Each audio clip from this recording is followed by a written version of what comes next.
Hey everybody, it's Jason Blaha here, and today I want to talk to you guys a little bit about individual meal timing, and I want to make something clear. I have said in the past, and I've heard Alan Aragon and others say this exact same line, and people misinterpret it, and that line is for body composition purposes. Now, body composition means how much muscle you gain or lose, how much fat you gain or lose. It means basically how much muscle you have and what's your body fat percentage. Nothing more, nothing less. It makes no implications about health, energy, well-being, athletic performance, none of that. Okay, body composition. For body composition, meal timing is largely irrelevant. And what people hear is meal timing is irrelevant. What was actually been said by everyone is for body composition, meal timing is largely irrelevant. Meaning meal timing is going to account for less than 1% of your differences. And the differences are going to be so small that you will not be able to notice them in the mirror or on the scale or with your calipers or a DEXA scan. Unless you drag it on for years and years, and if you got it wrong, you'll never know the difference anyways. Because we're talking about fractions of an ounce of muscle or fat over the course of a year or two. So it's largely irrelevant, not completely. It's largely. Now, we've gone in the community from one extreme to another. We've gone from one moronic extreme to another. And that moronic extreme is we had everyone saying that you need 6 meals a day or to eat every 2 hours, which was complete horseshit based upon two factors. One, there was a nutritional science hypothesis proposed about 15 years ago.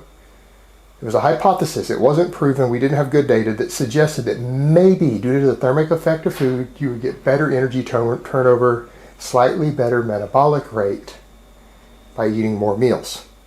Once it was studied in both sedentary populations and athletes, it was found to not be true. Now, we've known this for damn near a decade, but the bodybuilding world and the training world doesn't hear that. They only hear a big new hypothesis come out. They say, aha, there it is, and they run with it, and they don't ever bother to look and see if it's ever been studied in detail at a later date, because it takes time to study these things once they're proposed.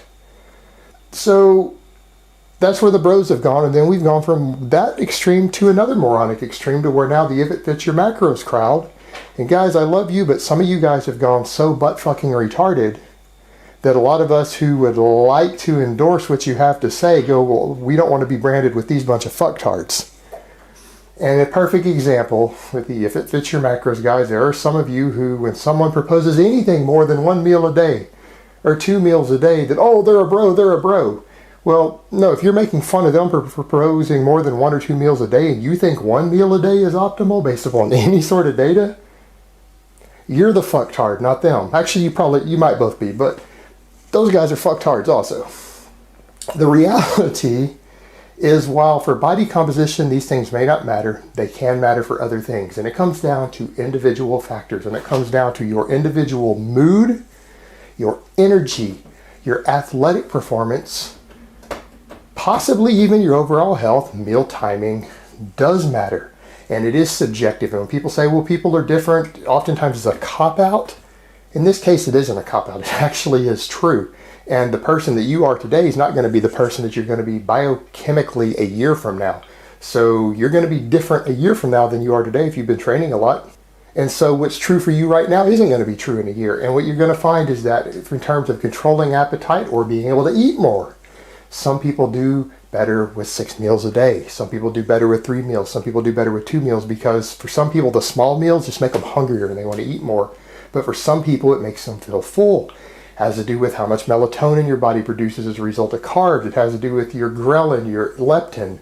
Different hormones in your body are going to determine that for you as an individual as to whether that works or not. So when someone tells you that a given meal frequency is best for appetite or best for bulking for everybody, they're full of shit. It might be best for them. It might be best for 3 of the clients they've had, but there's 10 million other people to where it's not going to work well. It's going to ruin their appetite. They're going to have problems adhering to it. So what I recommend for controlling appetite or for being able to eat more, depending upon the person, you need to experiment and find out whether you get hungrier or more satiated on a higher number of meals with smaller portions or a different number of meals. Some people do better if they eat most of their calories in the morning. Some people do better if they do most of them at night with some sort of intermittent fasting protocol. This is something that requires experimentation with your own body. And because it works right now for you doesn't mean it's going to work in a year.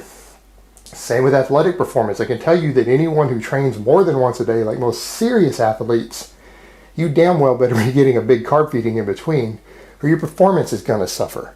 And particularly for endurance athletes, what they eat the night before their last meal of the day can tremendously affect how they train. And the same for people who train in the morning. Some people respond better due to a number of factors if they eat nothing. If they train fasted, they get better numbers in the gym. Some people do better if they eat a moderate meal, enough to give them some extra blood sugar and some fuel. They do really, really well. And some of those people do really well with a little bit of peri-workout nutrition. But if they eat too much, it ruins their workout. They get bloated, they get full, they can't train due to blood flow to the stomach, other issues going on. Some people do best when they eat a massive amount of food before they train. So even those things are individual. You have to experiment around, and anybody who tells you that any of the meal timings or when you should eat your different food, since we know it doesn't really affect body composition, it comes down to energy, mood, and how you feel personally. How it affects your performance and affects your lifestyle and affects how you feel and your well-being.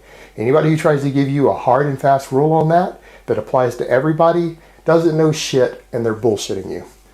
Alright guys, that's really all I have to say on that today. I hope it has been informative, and I will talk to you guys next time. But let me give you guys a bicep shot before I go.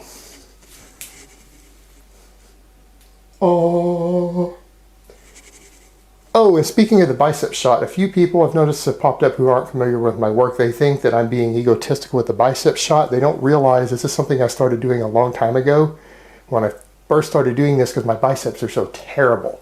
I ripped my left bicep completely off the bone and have struggled with bicep development since. I did that in 2004, and I had 20-inch arms when I did that, and there are photos up proving it. I had 20-inch arms when I ripped my bicep.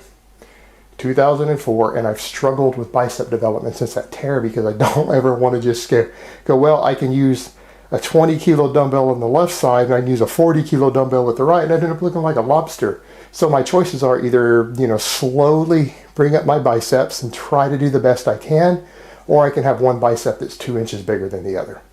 I've chosen to just kind of take my time with it, accept the fact that I've got terrible bicep development as a result of it. And I always just did that as a bit of a joke to troll people to show that, you can be secure with your own flaws. There's nothing egotistical about realizing you have a weak point and a flaw and just putting it out there and just saying, hey, it's me, take it or leave it. That's what the bicep shot was all about, for those who don't get it.